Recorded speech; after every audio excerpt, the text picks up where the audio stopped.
Hi, everybody. I'm Josh Welsh, president of Film Independent, and welcome to a very special evening with Malcolm and Marie. I'm so excited to have the chance to talk with the filmmakers behind this incredible new film. It's coming out on Netflix on February the 5th.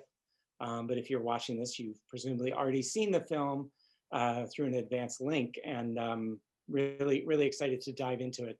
Before we get started, I want to thank a couple people. First and foremost, the Hollywood Foreign Press Association, who's the lead funder of Film Independence year-round programming. Thank you to everyone at the HFPA. We love you guys. And then equally, huge thanks to Netflix for making tonight's conversation and the screening possible. We love you too, everyone at Netflix. So with that, this is a huge honor. Tonight we have the writer-director Sam Levinson, we have the cinematographer Marcell Rév, and we have the cast of this film, the entire cast, Zendaya and John David Washington. Thank you all for being here. Incredible to have you. Thank you. Thanks for having us. Yeah, thank you. So I have so many questions about this film, how it was made and the trajectory and the just everything about it. But I mean, let me just start by saying it's a beautiful film. It's, I mean, tour de force performances, incredibly emotionally engaging, beautiful writing, and the cinematography is luminous and beautiful, black and white, shot on film is my understanding. So love to get into that in a little bit. But Sam, maybe to start with you, I'd love to hear, so I know that this film was shot during the pandemic, but I'm curious, what was the origin of the film? Is this an idea that you'd been developing pre-COVID, or was this something where the writing also happened more recently? No, so we were shut down a day before shooting season 2 of Euphoria because of the pandemic. So we all kind of went back home, and throughout that process, of just being shut down, Z and I would spend a lot of time on the phone talking. What are we going to do with season 2? Should we, should I rewrite it? What's going to happen? When are we coming back? And then at some point, I think she said, well, like, I don't know, when's this going to end? I'm a little bit more pessimistic about what the future holds. And she was like, well, can we just shoot a movie in my house? So then I just started kind of throwing out completely insane ideas to her.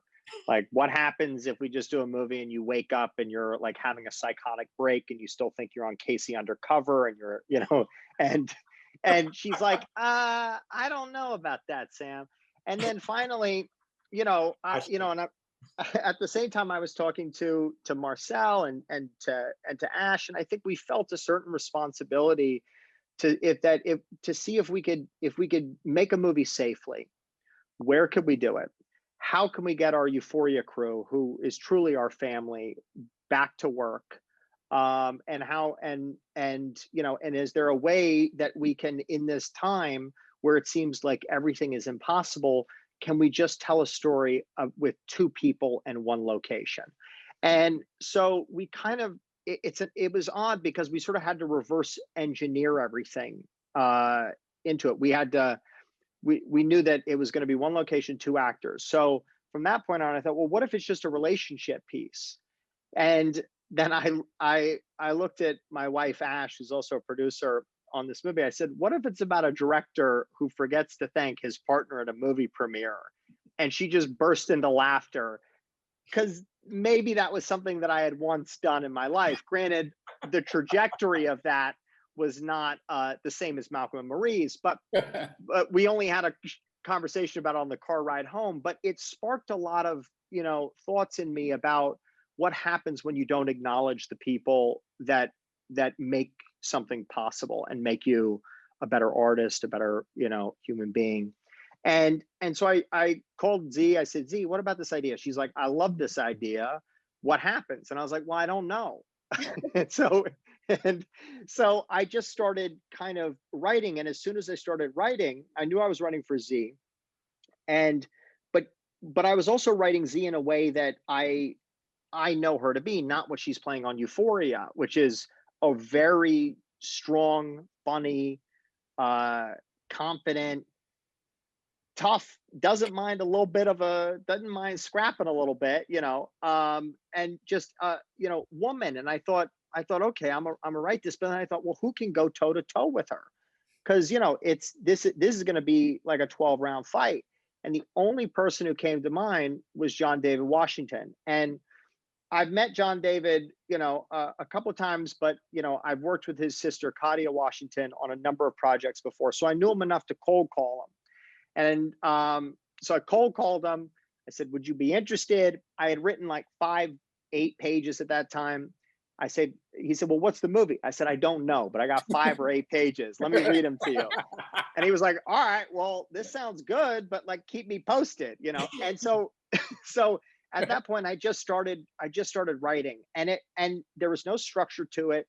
There was no kind of general idea. I knew it was an argument, and it would end with just Marie turning out the light, and that was it. They go to sleep. And so out of that, just knowing that, I think I sat down, I just tried to write this kind of Socratic dialogue in a way where one character stakes a position, and then the other character just challenges it. And out of that, we start to dig deeper into their relationship, into their work, into how they view one another, whether, what their grievances are, their resentments, and in the hopes that we could arrive at something that felt, universal and true. And that was basically Wow. kind of how it came about. So you literally were writing it in the spring of 2020. I started writing it in April, and then as I was writing, we were, Kevin Turin, Ashley, Katia, everyone was looking at COVID, protocols, talking to epidemiologists, scientists, and we just started to kind of put things on credit cards. So my producer Kevin called me. He's like, Sam, you better finish this script because I just put like $80,000 worth of black and white Kodak film on a credit card. So, and it became more and more imperative that we actually pull this thing off, and we do it safely. I have to say that's amazing to hear that's how it came about, because the script feels uh, lived in a sense, like it's a relationship that has a history. They go deep talking to each other in their fight, but it feels like the themes that are talked about and the sense of history and everything, it just feels, it's so rich, and feels like, and some of the conversation, I don't know, I mean, I'm sure some of this has been percolating with you for a while, but some of the things that they talk about feel like,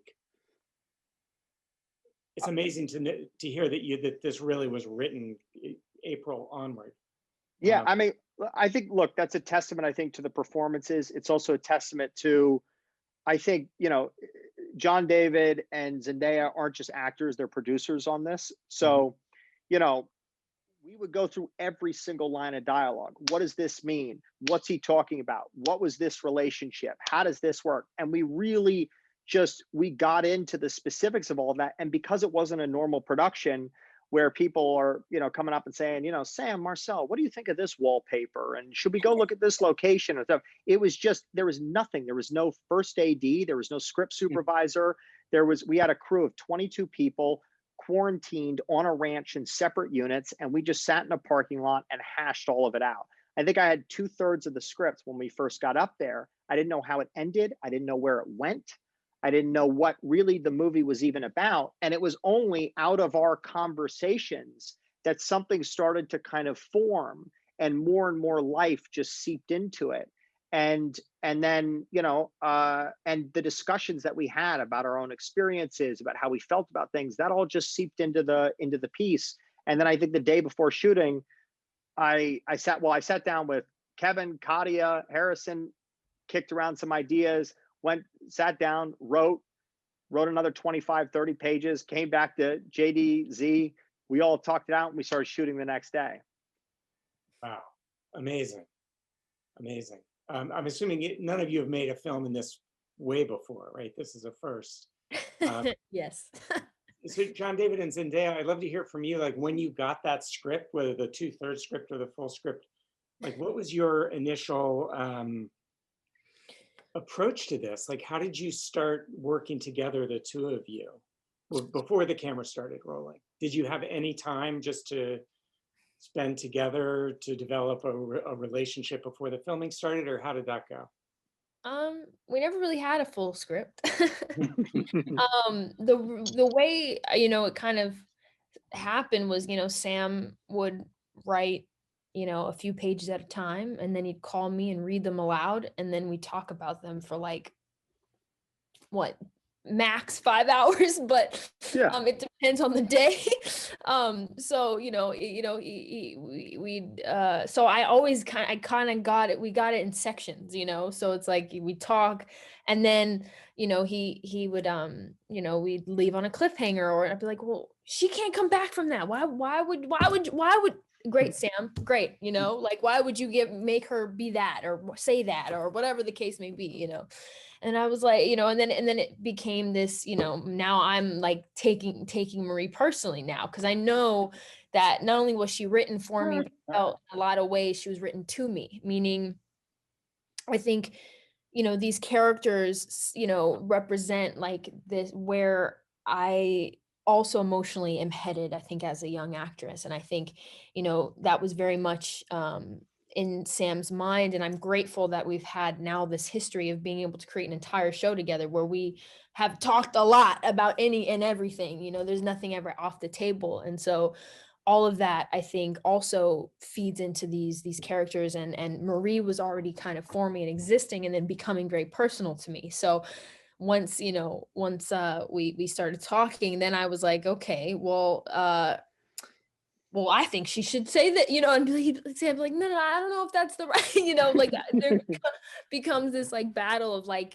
digging these characters into these holes and then just seeing how we're going to dig them out, so that was fun for me, because every day you just uncover something new, and I've never been a part of a script from its inception, like literally I got to watch every page just come to life, and I would record Sam's uh his reciting of words, which was quite interesting and fun.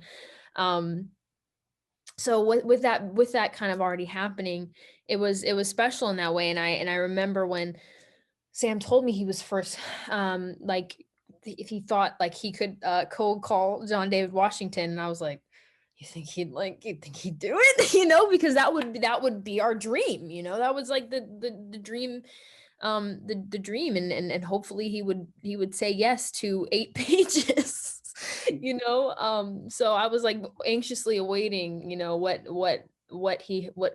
the response was going to be. I was like, please call me immediately, and I don't know if it was a firm yes. I didn't hear, like, Sam didn't tell me he's definitely in.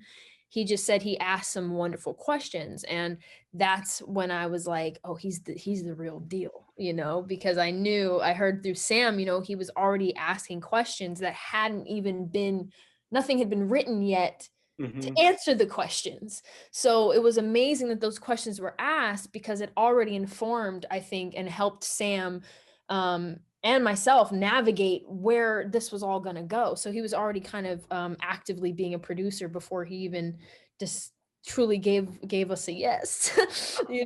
So it was really special to kind of watch. And then when we all got to kind of meet together and be together in the same space, it was this group of people right here on this call in a big conference room, just hashing it out for like how many days, like 12 days of just like nonstop, every day, hours on end, going through the material and questioning everything and having conversations. And once we'd get into a scene and we'd start talking, and it would be like, okay, and then it would go into discussions about love and relationships or whatever, and then somehow segue into now the three of them are having a hip hop conversation, and I'm just like learning, sitting back and watching it unfold. It was so fun, because and then it would somehow go back into industry and our experiences in industry, and everybody's talking about that. So it really was a special kind of I mean, collaborative effort. I say that because it's a line in our movie, but it really was a special, unique kind of thing. John David, so you got 7 or 8 pages of this. What in those pages made you think, this is really interesting, I want to pursue this? It might have been the way he was. Sam can act. I think it might have been the way he was reading it. You know, I was just getting blitzed with feelings. It was feelings o'clock all over the place, and some of the subject matter was felt. It was terrifying, which is what I really got excited about. Honestly, though, I knew I was in. He didn't need to read me anything. He didn't even see me. I was going to do it. You know, the prospect of working with Zendaya, Sam, Marcell, what they're doing on Euphoria is groundbreaking, and people are still catching up to it. So I'm like at the the opportunity to work with them. It was all good. Let's go for it. And getting to say these words. I got a great deal of anxiety. I got very nervous because I wasn't hearing a lot of stage direction. I was hearing a lot of dialogue, you know, and some monologues and reading it. I was like, oh my God, explosive. It was jumping off the page. So, you know, I just, and like Zendaya said, like once we got in the think tank and got to know everybody, I realized that they were the real deal, like the subjects that kept being brought up. I mean, Marcell's put me on a lot of, like, we were talking about Wu-Tang, right? And like who's the best MC and all that stuff I was getting from him was so interesting to me because it made me feel like, oh, he's gonna be able to capture my rhythm. He's gonna know. He's gonna know all the freedom that they're giving me is going to be useful. It's going to be used. They're really embracing this unity. So this group that was assembled. So I was excited about it, truly. That's great. I have to say that when you talk about feeling anxiety over it, as someone watching the film, like from the first scene, I was anxious, like in the best way, right? Where I mean, the film starts, it's like out the gate, like a shot. I mean, John David, is like you come in, you are amped up, you are going. And well, I can if I can speak, I can relate to that though. Like where I remember meeting Sam and Ashley at my Sundance premiere.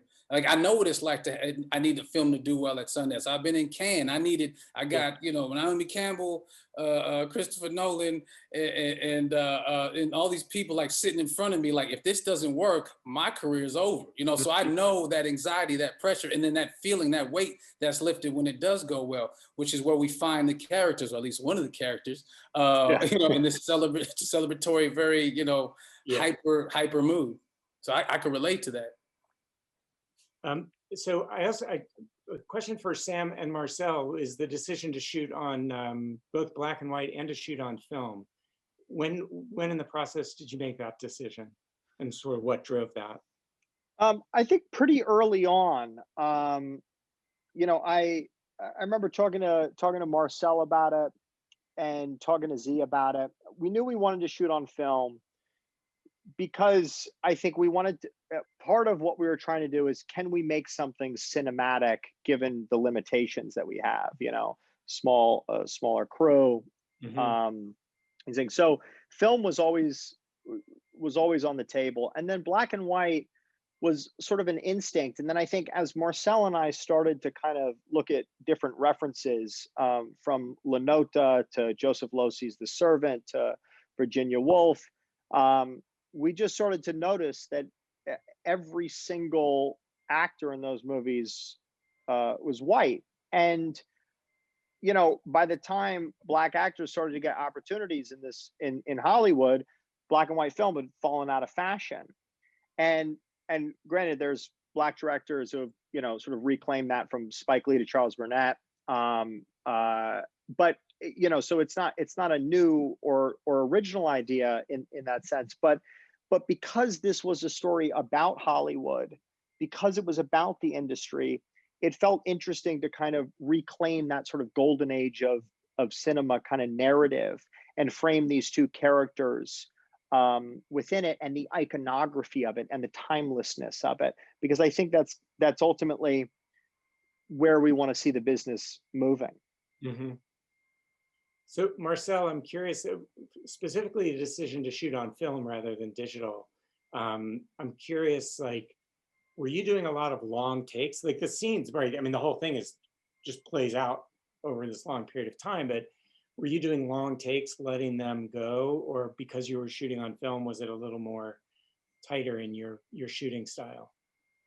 I mean, technically speaking, it's like the big magazines can handle like it was 3 perfs, so it's a little more than 11 minutes that you can capture in one take. And sometimes we went for it, and it was cruel to the actors, I think. uh, but yeah, we went for like 11-minute takes, and as you can see in the beginning, that long shot in the living room, that's like almost, I don't know, Sam, how long is that? 7 minutes maybe. Yeah, Yeah. so we were using those long takes for sure. Yeah. So yeah, it's not like digital though, when you can roll forever, but it's still a lot. I mean, it looks gorgeous. So I want to say, I feel like there is a third character in this film, which is the house, which is, I don't know where that house is or who the architect was, but it's a gorgeous sort of classic California case study type house. And I loved, Marcell, the way you shot, like utilizing, there's so many windows, which I'm imagining was a challenge, but also a great opportunity. I mean, when you were shooting from outside in or inside out and all the reflections, I mean, it really was a gorgeous space. But I feel like all of you throughout the film, you're just constantly in motion in the house. I mean, that first scene when you come home and you're just pacing and amped up, but throughout the whole thing, you use the house beautifully. But Marcell, could you talk a bit about that in terms of how you shot, sort of capturing the house and Oh yeah, yeah.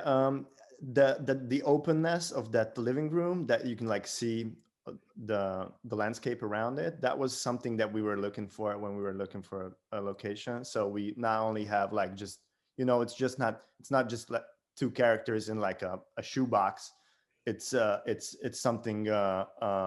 So you can create like a real landscape around them, which is of a technical challenge, especially shooting on film, but at the same time a huge opportunity to open it up a little bit. And when you're, as you said it, when you're outside, you're also inside a little bit, and when you're inside, you're also outside a little bit. That's like one part of the house. And then there's this maze like part of the house, that's the bedrooms, the bathrooms. That's kind of the opposite of that living room, which gave us the opportunity to feel claustrophobic at times, and go into this maze and follow them down these little rabbit holes, which is visually the opposite, and I think worked well for the piece.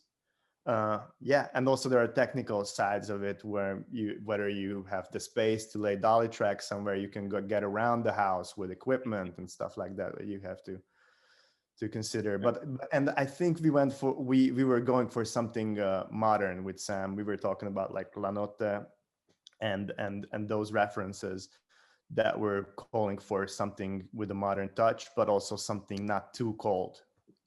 Yeah, I think it's really difficult to find a house that's modern in style, but doesn't have that kind of Apple Store, like, museum like white wall thing. And so, because we knew that we wanted to shoot in black and white, but we wanted to do black and white kind of in a modern sense, where it's, we underexpose it, or Marcell underexpose it by like kind of half a stop, so we get a little bit, there's an inkier quality to it, and it feels a little bit more alive. So we're not going for that kind of grayscale, gray looking movie.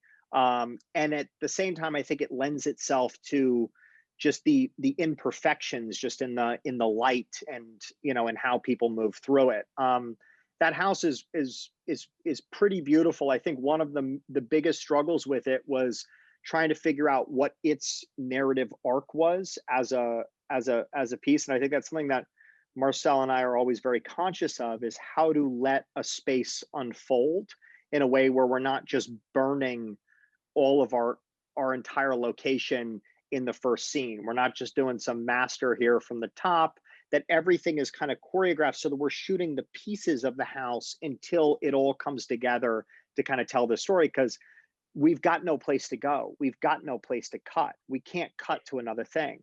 And so we knew that if we didn't kind of measure it correctly, and figure out its exact kind of alchemy, it would exhaust people rather quickly. And I think the other element to it is the glass like the glass around that house allows it to feel like there is an outside world, that this isn't too contained, but it's like two snakes in a jar, and we're not going to let the lid off. There's no place to go. And it also gives the mystery of nature, and also the more unknowable qualities of it, which is the tension of it, the mystery. There's an element that feels a little unsettling, that anything could happen. And so I think all that's brought out in the location, the house, which is designed by Jonathan Feldman as an architect. Our production designer, Michael Gracely, found it we looked at probably 1,500 different houses and just scoured everything. And then finally he said, why don't we just look at architects whose work we love, and then just go to those houses, knock on the door, and see if they'll let us shoot there for 2 weeks. Wow. Yeah. I love the final shot, by the way, of when you see them through the cameras inside looking out the window, and just the two of you standing side by side. And I'd say, I don't know what your intentions were, Sam, or to the performers in that moment, but to me, I mean, for all the awful things you say to each other over the course of that night, when I see the two of you standing there, to me, it was a hopeful image. Like, I want these two. I don't know, I believed in you as a couple. Like at that moment, I was like, all right, I hope they make it. They've said the worst things that they possibly could. You say the worst things to the people you love the most, and that's what happened this night. But I didn't get the sense you were just going to go off in separate cars, or I don't know. That was my projection on that. No, it's interesting to hear that. I mean, we get these kind of wildly different reactions to the film. I think it's like, you know, it acts as a true sort of Rorschach test for people's own kind of feelings about their own life, about the thing, you know, because it really is, I think, just in shooting it, right? Marcell and I had started off and we were like, all right, we're going to shoot this whole thing well choreographed. It's going to be like a Preminger film. Blocking, everything's going to be on a dolly. We shoot the whole first day. We do 20, 30 takes of John David in that living room acting the shit out of this, out of Malcolm, and Z smoking, 100 of those kind of terrible herbal cigarettes, right? By the end of the day, Marcell and I get back into the car, and I look at him, he looks at me, neither of us are happy. I'm like, it looks like a whiskey commercial. He's like, I know, it's too clean, it's too, what are we gonna do? We're depressed about it. We say, all right, let's go to sleep, we'll wake up tomorrow morning. We wake up the next morning, we're talking in the car, and it's like, Marcell's like, fuck it, let's throw out the whole thing. Let's shoot the whole movie handheld. I said, great, we'll get rid of everything, we'll start new. Come back. I see John David, I see Z, I say, look, everything you guys did yesterday was beautiful. We screwed up. We're trying to, impose the sort of formal ID on it. We're going to throw everything out. We're going to shoot the whole movie handheld. JD's like, nothing salvageable? I'm like, nope. He's like, okay. We shoot the whole day handheld. I look over at Marcell about an hour before the first day is ending. He's got a 1,000-foot mag on his shoulder. He's been shooting handheld. He's covered in sweat. He's lost 10 pounds. He's like, he's not, I shake my head. He shakes his head. And I know in that moment that we're throwing this day out. I then turn to JD and Z and I go, beautiful work. I think we got it. Let's all go home. I don't want to burst anyone's bubble at 4 a.m. on the second day of filming. Lies. On a 10-day shoot. We get into the car. Marcell and I decide to throw everything out. And we come up the next day and we're like, what are we going to do? We have no idea what to do. I don't want to say anything about throwing out the day. I said, all right, let's just move on to the next scene, which was that connecting shot from outside of Z in the bathroom and JD coming in and dancing into the living room. And when we set that shot up and we started shooting it, I looked at Marcell, I said, I feel like this is the shot. We should play the entire scene out this way. And, because suddenly you're able to see that he's in this one world where he's celebrating and he's excited and he's happy. And you see that Marie is also in that world, but she's completely emotionally out of sync. And you see them inside of this space. And I think, and what it needed was that sort of objective lens that we are going to look at this couple, these two individuals, kind of work their stuff out throughout the course of this night, and that we weren't going to be taking sides on it. We were just going to let it unfold naturally. Mm-hmm. And Marcell says, he's like, I totally agree. I think it's a great idea. But Sam, the sun is coming up in an hour. We're shooting it. This is in June. We've got 8-hour nights and we still have dolly track to build. So literally we were all, you know, Kadia, Washington, a producer, Ash, you know, Harrison, all of us were like helping Jeff Kunkel, our key grip, who we work with on Euphoria, kick in the wedges, lay the dolly track, get this thing going. And then we started shooting. And, you know, the take that's in the movie is the third take that we had. And I remember screaming out at Z, because I'm looking at how many feet are left in the mag, and I'm just going like, grab the macaroni. She grabs the macaroni with 1 foot of film left. And that's when we had it. And that's when we knew that this was a movie that we couldn't totally predict, that we needed to figure it out as it went along, and that we'd really have to be in service of the performances and the objectivity of the world, that we couldn't be inside of it too much. We had to find our way through them. Wow. Zendaya, I have a question for you. The first part of the film, like from the beginning all the way up to the macaroni, really, when you grab it, it's a very quiet performance at the beginning, right? Before you go off. I mean, later you go off in a big way, but in that whole first sequence, it's very observational. You're clearly, there's a lot going on inside, but the audience doesn't know what. And John David is just, you know, on cloud 9 or venting or doing his thing, and you're just quietly observing. And there's this sense of like, something's not right here, but you don't know what. But I'm just curious how you approach that segment of like, as a performer, as an actress, like how do you handle that? Because that's a long stretch to be on camera where you're not really, you respond a little bit to him, but you're right, it's pretty much he's the verbal one and you're observing and smoking. Right. Well, I think a lot of Malcolm's rants, I think, serve not only as, I think, you know, whatever he's going through at the moment, but I think they also kind of serve as a better insight into how their relationship might work, you know, and gives us kind of already a history of how their dynamic already is, right? So we know that when we come in, we can notice already that there's obviously 2 different nights that have happened here. And I think the way that he's just circling and venting and, you know, going on and on and on, and she's just kind of quietly, you know, maybe rolling her eyes to herself, and he's not ever really noticing that that's what she's going through, I think is the point, right? It's the point of the night, is that, and kind of is like a continuous factor, is that he's kind of stuck in his own thoughts and his own kind of you know, you could say, you know, she says it later, like his narcissism, you know, he just, it's all encompassing and it's all about him to a certain extent. And I think that is the deeper root of their issues as a couple, is that he's unable to see that she's hurt by the situation, or that there's something wrong with her. He's not checking in with her, you know, and so she has to, you know, spell it out for him. And she's, I think, from the moment she walks through the door, she's ready. She knows that she's going to start something eventually. She just doesn't really know how far it's going to go, but she knows that something is going to happen tonight. She's not going to let it go. Yeah. You know, she maybe thought, I might let it go for a second, but just kidding. I'm still upset about it. You know, and I think that that's an experience that many of us have kind of gone through. It's like that thing of like, no, actually, that really did hurt my feelings. And I know I said that I was fine, but I'm not fine.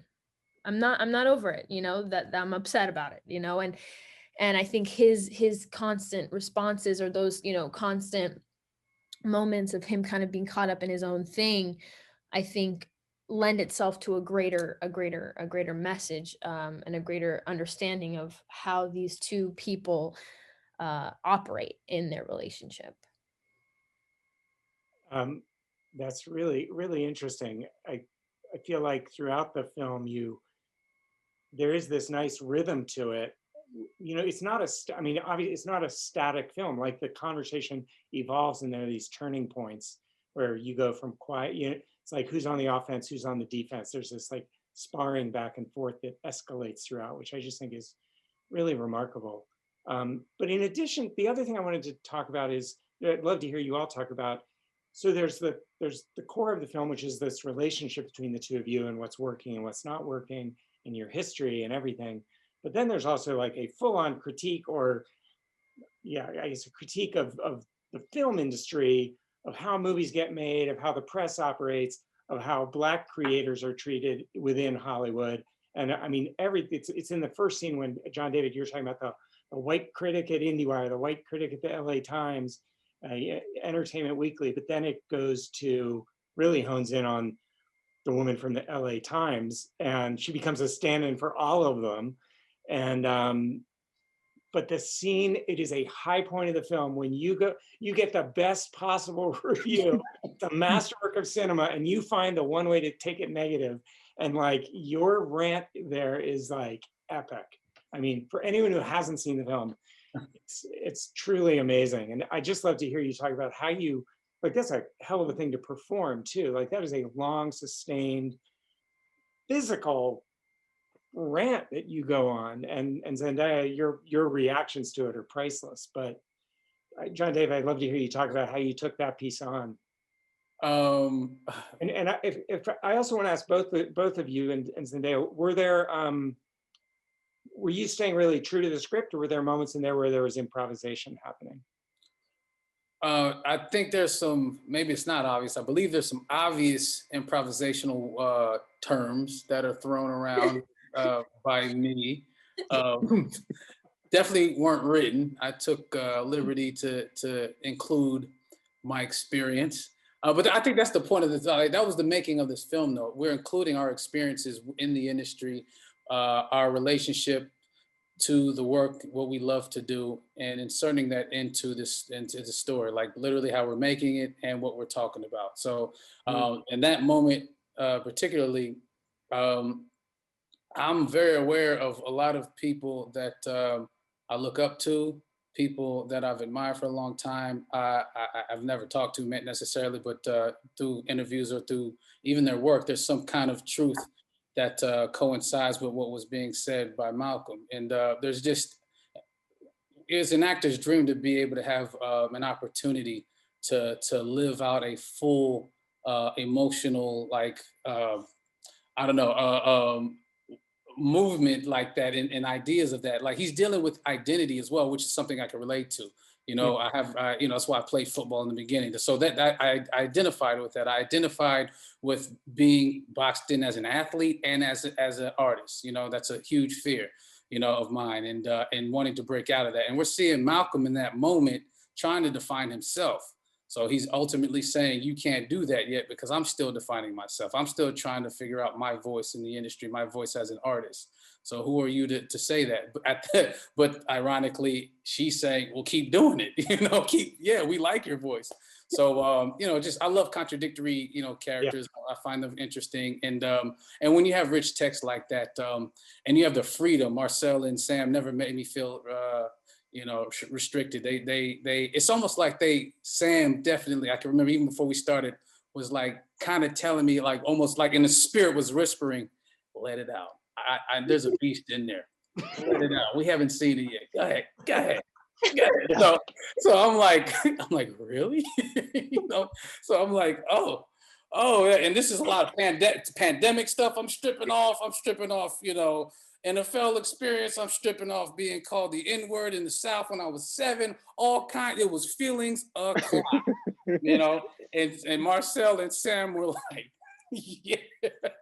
So, you know, all that helped, you know, inform what to do. And what to do was stay out of the way and let the words and the spirit take you there. And knowing that I had this very strong Euphoria foundation, that they know what they're doing. I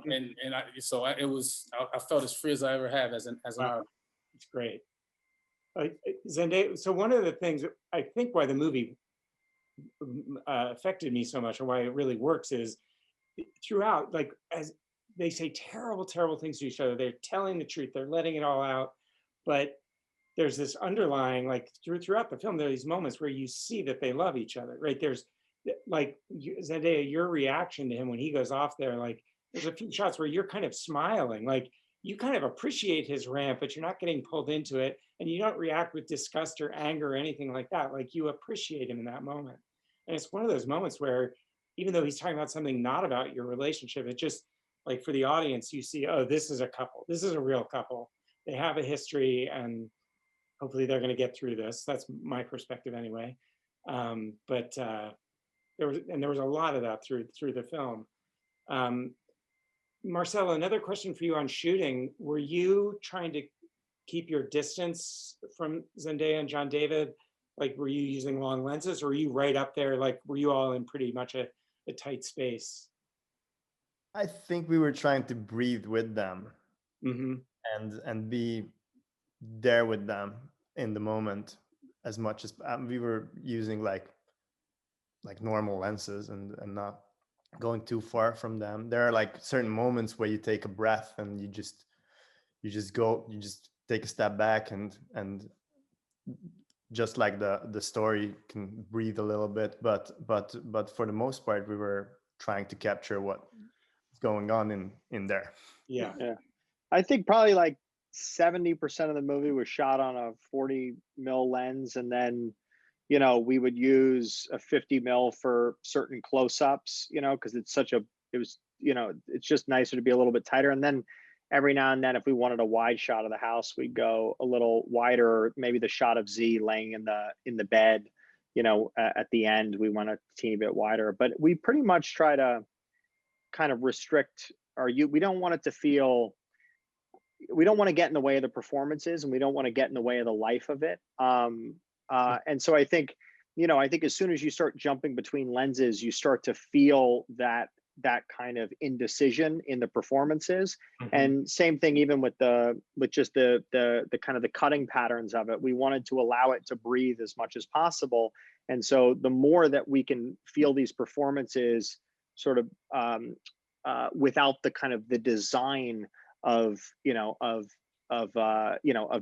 cutting and masters and stuff like that, the better, because it feels just more honest and more lived in. But I think the only thing I'll add is, but it's not like we ever felt confident about what we were doing when we were shooting it. I think that was the thing, is it kept revealing itself in that way. JD's performance, the physicality of it. For instance, that whole kind of rant, about the review, we shot that essentially the whole night. And then finally at the end of the night, he was screaming at the trees. And I think it was out of pure like delirium of doing the scene so many times. And then suddenly it was like, oh, that's the scene. That's what the whole thing needs. Marcel, we got to reblock this thing. Let's get further back, see both of them in this shot. And so we would go back the next day and reshoot everything that led up to it to allow for it in this thing. And because we were shooting it sequentially, we could feel, whether or not we were imposing on the material, or we were, at the right distance. And I think, we just had to sort of breathe with them, as Marcel says. Interesting. Another scene that really stood out to me that's kind of the opposite of that rant scene is it's a two shot of the two of you. You're sitting in chairs. I think, Zendaya, you're smoking, and you pull out your phone and you play that song, basically about leaving your man. And it's just like that static shot of the two of you sitting there. The song plays out. That's an awesome scene. I mean, that was really interesting. Again, it's just like about the modulating the energy of what's happening on screen. Like Zendaya, that was very quiet from you, like, but totally meant business. Like it, right? I mean. Yeah, I mean, I think space going, how is he reacting to this? Like, is this going to be is he going to laugh it off? Is he going to walk away? Or is he like taking this in and like wondering, am I going to lose her? Like there's a lot of unknown in that scene. That was great. The beautiful thing I think about, us shooting in order too, in a lot of ways allowed us to find the flow of the argument and of these characters as we went, right? And there was, nothing was ever kind of, as we're all kind of explaining, nothing was ever like set in stone, like this is how we're going to do it. Clearly things got thrown out. We figure things out on the day, things are being rewritten if we feel that it's not right, so as we're going, we're just finding it and we're exploring the space. We did a lot of, like, I think of prep of the material, but you don't really know how it feels until you're doing it. And I think in a huge way, like that scene kind of symbolizes like a lot of things. It's her, in my opinion, kind of reaching, like, you know, trying to reach out to him because they just had this really intense moment. Mhm. And it in relationships, you know, which we've had a lot of conversations about, like when you get to that point, and you know, who is the first person to speak to who's going to break the ice, who's going to reach out, and are we done fighting, are we still going, are you still mad, like this kind of, you know, I haven't experienced to this level, but but that's that kind of moment that we're dealing with. So after that happens, when she goes out there, I think her intentions are to uh check the water, you know, and like, are we good, like how what, like, you know, Yeah. she's temp checking him, you know, and she's trying to extend out um um an olive branch to a degree, and I think she's trying to do it in like a funny, sarcastic way by playing a song that says get rid of him, you know. um so within that, I think we always kind of had this idea of them sitting there and missing each other's cues. Like I remember talking to Sam about it when we were, you know, still kind of in quarantine, talking about like this idea of like just two people constantly missing each other. And there's so much said with that, you know, there's so much to be said with absolutely nothing at all, in the silence of them just, Mhm. maybe I should speak, no, I'm not going to say anything, and then maybe I should, and then as soon as they're about to, the other person looks away, you know. And yeah, I really kind of enjoyed carving those moments out as we went as well, because they're an interesting they're an interesting bunch, you know, and we had to flow with them too, you know, and Marcel Yeah. was right along with us. I often felt like, you know, it was all three of us in the scenes, you know, because we're just like, we're all up in it together, and he's catching it in any kind of way, because we really don't know what's going to happen, you know. There's sometimes there's moments where, you know, an emotion carries on, and then he follows us, and then it's Right. like, keep going, just keep going, and Right. we're like, oh fuck, okay, and then we just keep going, you know, because there's no scene stop marker, whatever, like we're just going until we want to stop, you know. And thankfully, you know, I have an incredible scene partner in John David to just go, just go. There's no limits, no rules really, you know. We just have each other's back, and we just figure it out as we go. Oh, let me piggyback real quick. It's not in the movie, but like there's an example of that I'll never forget. Never happened to me before in my career. Where after is Malcolm's talking about, you know, revealing to the audience that he's been cheated on. He was there for you. He was there for you. Then he walks to the bar, and there was just like this like in this very emotional empirical moment for the character. And I remember that was just happening. I didn't plan on it, and I remember Sam kind of sneaking around with Marcell, like, come on. Like it's happening. I'm having this breakdown, and they're just like, they just kept going. It was funny, but like I was so emotional too. But I was like, look at these two, man. Like, while it was happening, and I mean, but to me, it just informed me of how much trust and openness this production was all about. That's what it was all about. Its essence, Yeah. you know, like anything goes. And you go with it, you know. So I love that. It's never happened to me before. And there was also this other cool moment, real quick. Marcell, you remember when you on the dolly, you hop up, you hop. He's like riding, getting pushed, hops off and follows. Can you tell me, break that down for us, please? I was just like handheld on the dolly, and then there is this moment when you just get around the corner, and I had to Right. hop off because I had to follow you down the. I've never seen that before. You know, I was like, I asked him like, Marcell, what you coming at us too, you know. he's getting pushed, hops off, and follows. I'm like, Marcell, what's that called? What do you call that? It wasn't meant to distract you from anything. I'm like, oh, we doing this. This is the kind of movie we're in. All right, cool. Noted. Right. Well, we have a ton of questions from the audience. Honestly, more than I think I've ever seen on any of our Q&As. So we're not going to get through all of them, but I do want to start in on these. So a question from Blanca asked, for Sam and Zendaya, this is your second collaboration that deals with characters that have addiction issues. These stories have such a sensitivity to them. Can you talk a bit about how you achieve this so gracefully? Yeah, I mean, look, it's funny. There's always an assumption that I think, because I'm a filmmaker and Malcolm's a filmmaker, right? That Malcolm is me. But the truth of the matter is, I sort of see aspects of myself in both characters. I think it's no secret that I struggle with addiction, particularly when I was younger, and what Z and I have built on Euphoria, I'm really proud of. There's something about, but I liked the idea of taking that character, the character of Rue, sort of what we kind of share, this fictional character that both Z and I share, and imagining a possible life for her in Marie. So then I'm taking this character we've created, and then I'm also merging that character a little bit with who I know Z to be, and then kind of furthering, and then continuing to kind of unpack, I think, all of the emotional and psychological baggage that comes with being an addict, the shame, the guilt, all the things that they discuss, I think, thoroughly in the movie, because it's, I don't know, I feel like a lot of depictions of addiction tend to be very sort of simplistic, and I don't mean that totally as a criticism. It's just I like the emotional exploration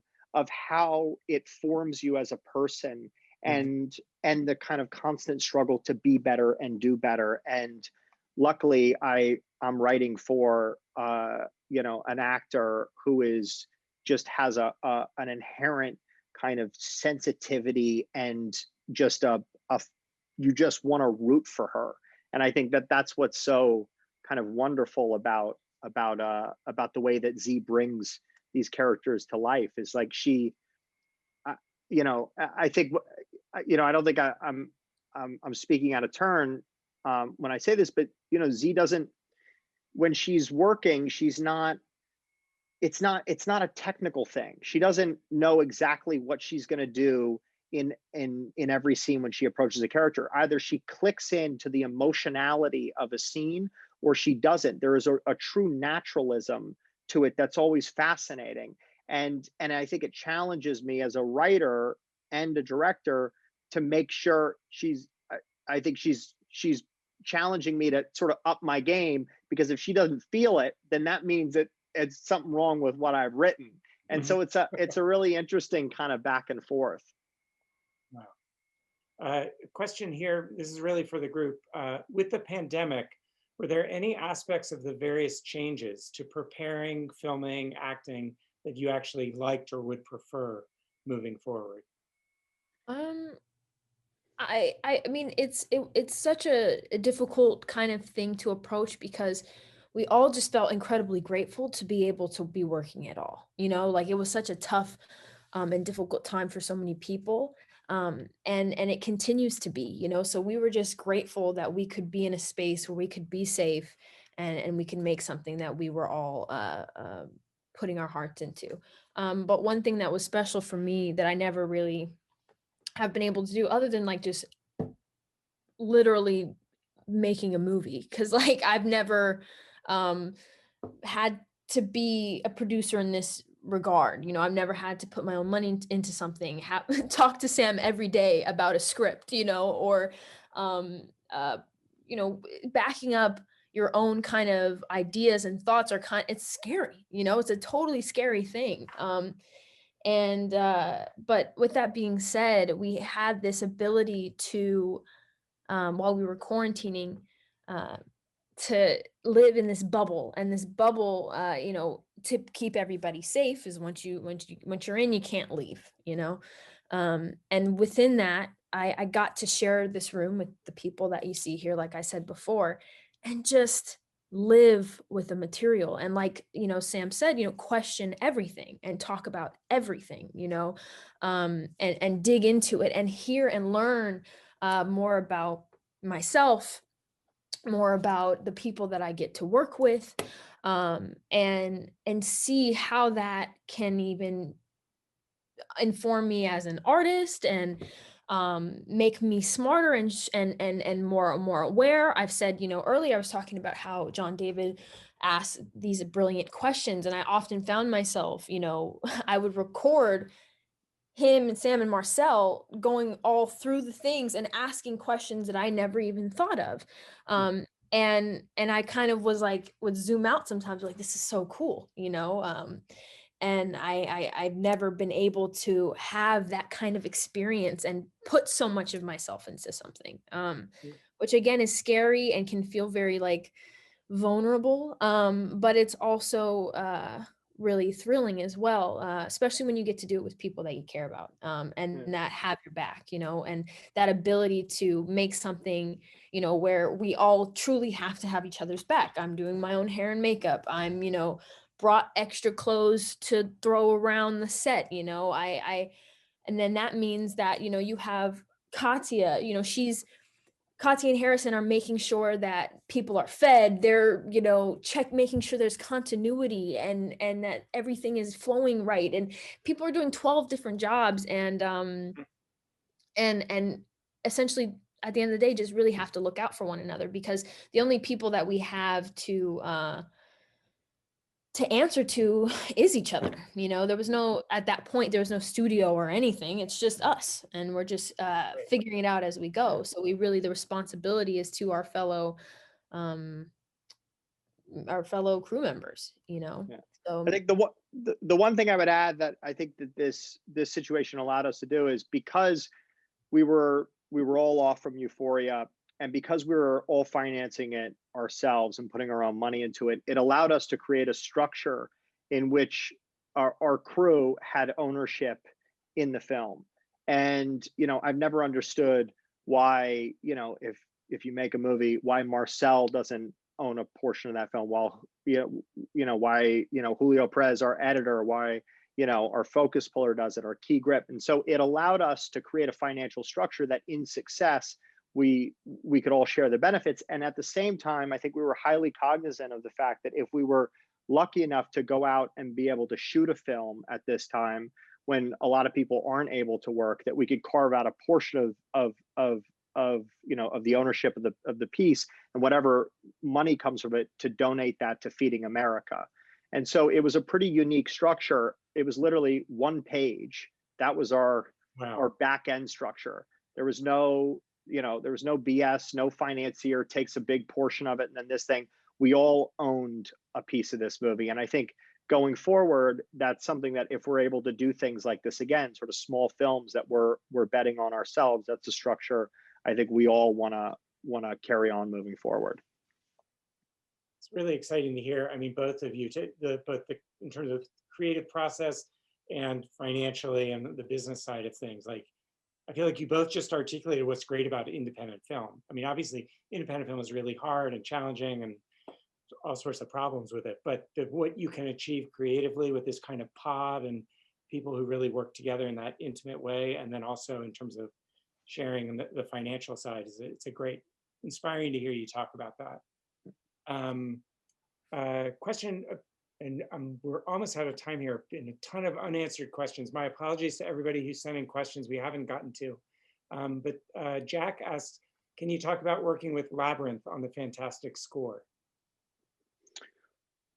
So on this specific project, it was always it was complicated because it was so much dialogue that I never knew going into it how much of it would be score and how much of it wouldn't, it wouldn't be. And so the one thing I know about Lab is he can do absolutely anything.